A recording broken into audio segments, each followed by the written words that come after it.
बरसात के दिन आने वाले थे।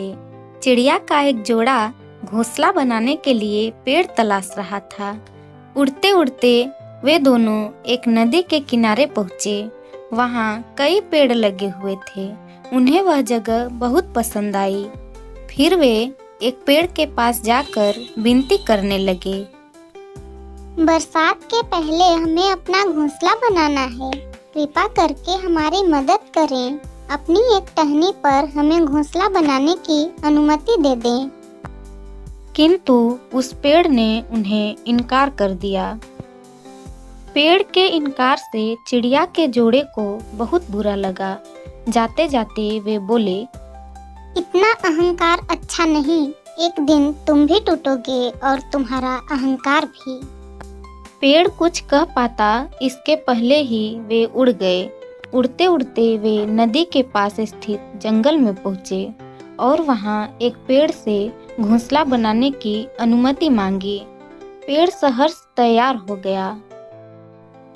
चिड़िया का जोड़ा उस पेड़ पर घोंसला बनाकर खुशी खुशी रहने लगा। बरसात का मौसम आ गया, लेकिन अब वे दोनों अपने घोंसले में सुरक्षित थे।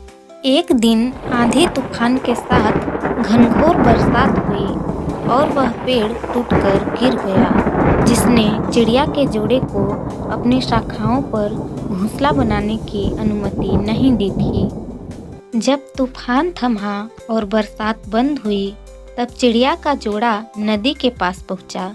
वहां उन्होंने उस पेड़ को नदी के किनारे गिरा हुआ देखा।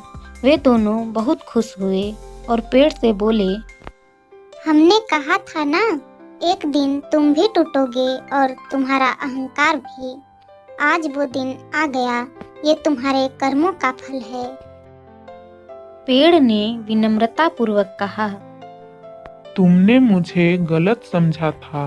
मैं पहले से जानता था कि मैं टूट जाऊंगा। मेरी जड़ें मिट्टी का साथ छोड़ रही थीं और शाखाएं बहुत कमजोर हो गई थीं।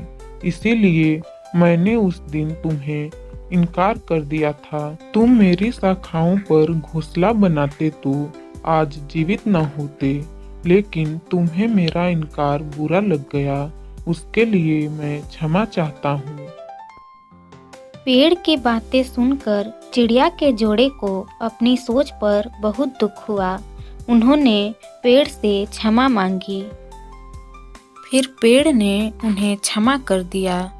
इस कहानी से हमें यह सीख मिलती है कि कई बार जीवन में हमें इनकार का सामना करना पड़ता है। इनकार सुनना किसी को पसंद नहीं। इनकार से हमारी भावनाएं आहत हो जाती हैं और उस समय हम सिर्फ अपनी भावनाओं के बारे में ही सोचते हैं। हम खुले मन से ये विचार नहीं करते कि इनकार करने वाले की भी कोई मजबूरी रही होगी या उसने हमारे भले के लिए ही इनकार किया होगा। हम उसे भला बुरा कहते हैं और दूसरों के सामने उसकी बुराई करते हैं।